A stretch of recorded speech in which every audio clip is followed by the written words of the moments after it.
alcanzaría un nivel de deuda bruta de 60% del PIB hacia el 2027, debido a una estructura fiscal que ya no da, por lo que más adelante se sacrificará la inversión y tendrían que aumentar los impuestos. Esto lo advierte el área de estudios económicos del grupo financiero Banamex. Vamos a platicar con Iván Arias, él es director de estudios económicos precisamente de ese banco de Banamex. Iván, ¿cómo estás? Muy buenas tardes. Hola Darío, muy buenas tardes a ti y a todo el auditorio. ¿Nos podrías pues abundar más sobre este análisis que están dando a conocer? Claro, con mucho gusto, Darío. Mira, yo diría que lo que hemos visto en años recientes es unos déficits públicos bastante elevados en una perspectiva histórica, ¿no? Para ir con un ejemplo muy claro, el año pasado el déficit público fue de casi 6%, de 5.8%. El promedio histórico es como de 2.8%. Entonces, en años recientes hemos visto, incluyendo también 2025, déficits públicos abultados y por lo tanto esto ha llevado a un crecimiento de la deuda en general. ¿Por qué hemos visto estos déficits abultados? Por un lado, los ingresos presupuestarios han crecido poquito, los tributarios, gracias a esfuerzos del SAT, han ido aumentando en algún punto porcentual en los últimos 6-7 años, pero pues casi toda esa ganancia se la ha comido la caída en ingresos petroleros, ¿no? Tanto por beneficios fiscales al sector como por una caída de la producción. Y por el lado del gasto, lo que hemos tenido pues son gastos crecientes, ¿no? Hay mucho gasto que está comprometido, que es inercial, el tema de pensiones, el tema de subsidios, el tema de servir la deuda que ha ido creciendo, que es lo que llamamos costo financiero, y en ese sentido, pues este desbalance entre gastos que van creciendo más rápido que los ingresos, pues nos llevan a déficits cada vez más abultados y por lo tanto a un crecimiento de la deuda pública que al cierre del año pasado, la deuda bruta, el porcentaje del PIB alcanzó 57%.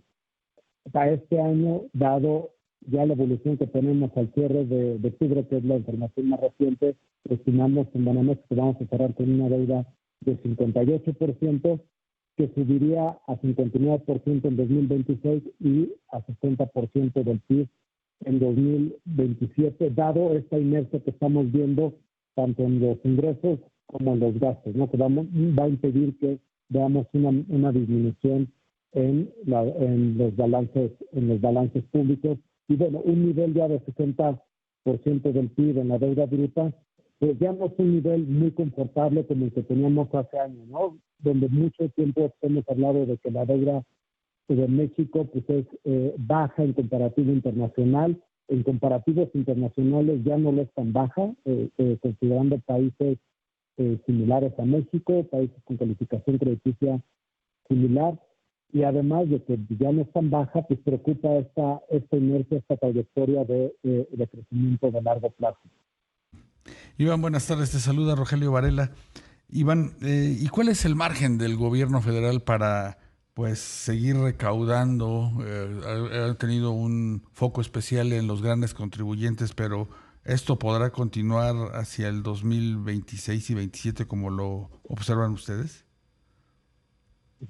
Muchas gracias, Rogelio. Buenas tardes, igualmente. Sí.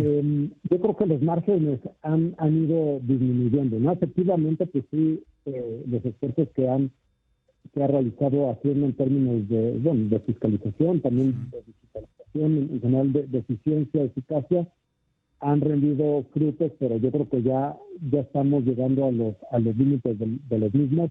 Yo creo que algo detrás de eso está en que en meses recientes la recaudación de impuestos se ha desacelerado, después de que a inicios de año había venido con un dinamismo pues, bastante favorable para el crecimiento económico débil del país.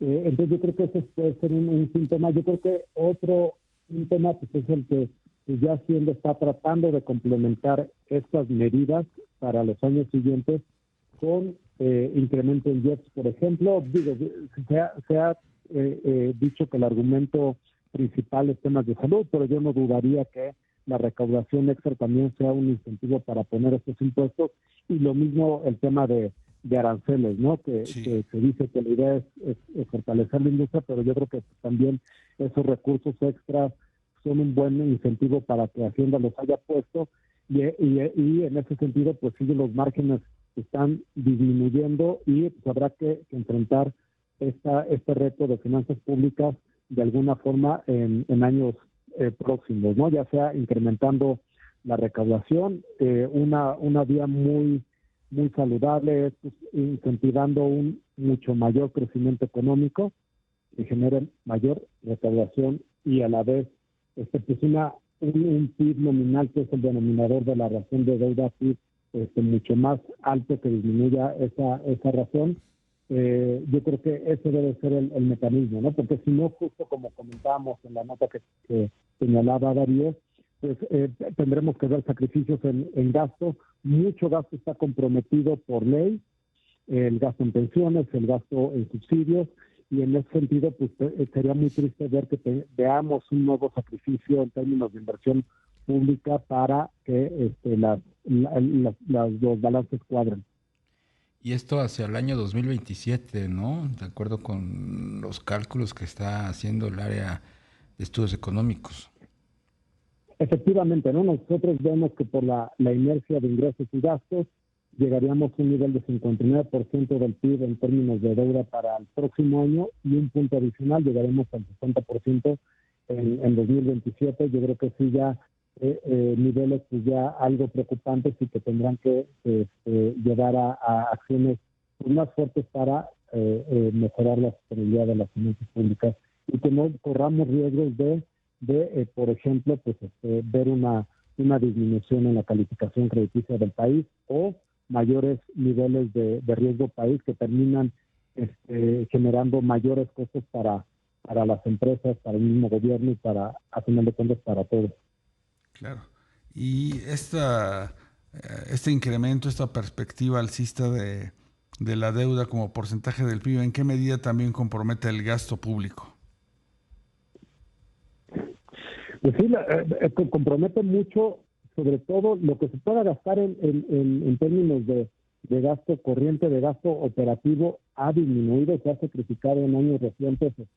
Por ejemplo, hacia 2018 representaba más o menos todo este gasto operativo y las aportaciones a los estados 11.4%, ahora pesa como porcentaje del PIB un punto porcentual menos. Yo no veo que se pueda tampoco seguir sacrificando el gasto operativo, y mucho menos el de inversión, ¿no? Para las oportunidades que vemos en el país en términos de nearshoring, creo que se requiere muchísima infraestructura, la mayoría de parte privada, pero mucha inversión también debería hacerse del lado del sector público, en el sector energético, sobre todo en el sector portuario.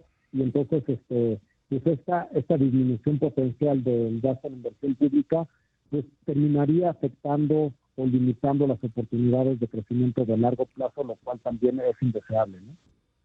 Iván, inversión privada, ¿qué tan pues crucial o estratégica puede ser en este escenario? Considerando, por ejemplo, pues esos anuncios que se hicieron la semana pasada de la creación de un nuevo consejo que busca precisamente reactivar la inversión privada. No, yo creo que es fundamental, y yo creo que el próximo año va a ser crucial para determinar esta perspectiva de la inversión privada de mediano plazo. Por un lado, pues, con la resolución que pueda haber de las negociaciones comerciales con Estados Unidos, y en segundo término, pues también ver qué tanto se puede restaurar la confianza a nivel local por cambios que ha habido en términos de legislación, que ha generado preocupación entre los empresarios, que ha limitado la inversión privada de manera significativa este año, con una caída de más del 5% en la inversión privada, que viene a contrapelo un poquito de los señalamientos que ha hecho la presidenta de estos diálogos que ha habido pues bastante cercanos, Entonces, sí se requiere muchísimo esa expansión de la inversión privada, y el próximo año yo creo que va a ser crucial en términos de que se logre restaurar la confianza de los empresarios, porque ello es necesario para que justo veamos una recuperación de la inversión que nos lleve a un crecimiento más acelerado en el corto y mediano plazo. Iván Arias, director de Estudios Económicos de Banamex, muchísimas gracias por estos minutos. No, al contrario, Darío, Rogelio, muchas gracias a ustedes por esta oportunidad. Un saludo a todos en el auditorio. Igualmente para ti, muy buenas tardes.